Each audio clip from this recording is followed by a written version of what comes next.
Hello students, second part of the lesson. Many times we feel and we always tell that if I'll become the Prime Minister, I will do this. Certain things are there in our mind that I will change the education system of India, women's empowerment program should be started, the law should be such that cases related to politicians, crime and rape should be addressed within a few weeks. Then politicians with criminal records should be suspended, bringing about 100% literacy and employment in the country, transforming India into a developed country, equal opportunities for all, that is abolishment of the reservation system, etc. So many good points are there, many things are there in our mind that we are always thinking, if I become a prime minister of a country. But we are going to learn in this lesson, in the next part, that the power of the prime ministers and the council of the minister go hand in hand. I will explain you this point. The president is the constitutional head. You have learned in the first video. Now, however, in reality, his powers are nominal and the Prime Minister along with the Council of Ministers is responsible for the administration. But who is having the whole and sole authority of the administration? That is Prime Minister and his Council of Ministers. The party which attains a majority in elections nominates their leader as the Prime Minister. The Council of Ministers is then formed of trustworthy colleagues from within the party. The Prime Minister and the Council of Ministers must be members of the Parliament. In case they are not members, they are required to get elected to the parliament within 6 months of their appointment. So, means any minister, he has to be the member of parliament first. Otherwise, he could not become the member in the council.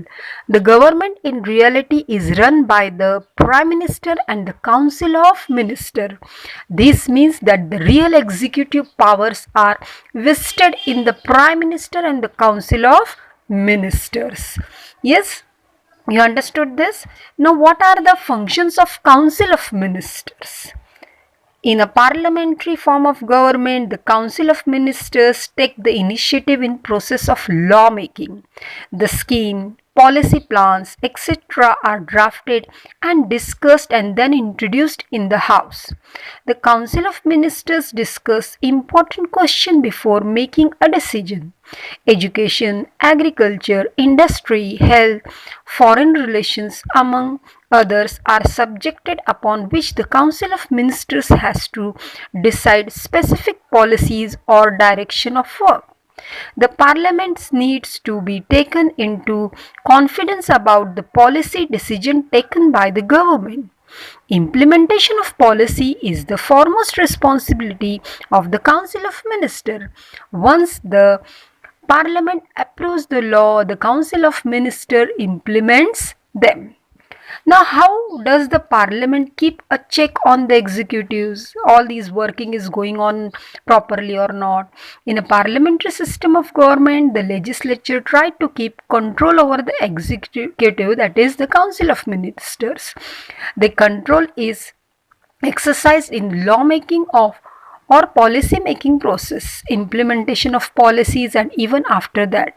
A few ways of exercising control are discussion and debate, questioning hour, 0 hour, no confidence movement. These are the things which the opposition party is also there to check out the work of these ministers, yes, the ruling government. Now, what is impeachment procedure? The president can be impeached only for violation of the constitution. Impeachment procedure means to remove the president. In what case? That if he or she has violated the constitution. The charge can come from either house and the other house investigates. If it is passed by a 2/3 of the total membership, that is majority of both the houses, then the president has to be removed from his office. That is called as impeachment procedure, that is removal of president in his tenure before completing his tenure. The non-confidence motion is what? The government stays in power until it enjoys the support of majority in the Lok Sabha. If the members withdraw their support, the government cannot stay in power. If the members pass a non-confidence vote against the government has no right to continue. As a result, the government falls and either a new government is formed or fresh elections are announced. Like the ruling government is there and we are not happy with that government. So in Lok Sabha, the voting is there, and if the majority are against the ruling government, they have to leave. The re-elections are there or the other government comes. That is called as no confidence movement. Now jumbo ministry is what? This refers to a huge council of ministers. There was trend to keep a large council of ministers in our country.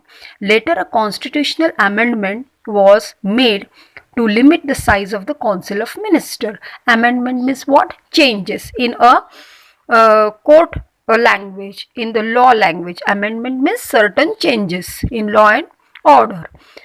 As per this amendment, the number of ministers in the council should not be more than 15% of the total number of members in the Lok Sabha.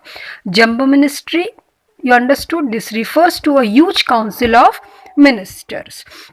Now, as I told you in the beginning also, what is a 0 hour? During the hour, any question of public importance can be raised and discussed. In the 0 hour. 0 hour, during the parliamentary session, the period around 12 noon is known as 0 hour. So, you have understood about the executive council, what is there in the executive council. The important is what is the structure of the union government. President is there, under the president, legislature and executive is there. What is a legislature?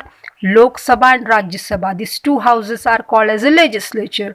Then what is executive? Executive is what? Prime Minister and the council of his ministers. Hope you have understood the lesson. The further videos will add more detail about the lesson. Thank you.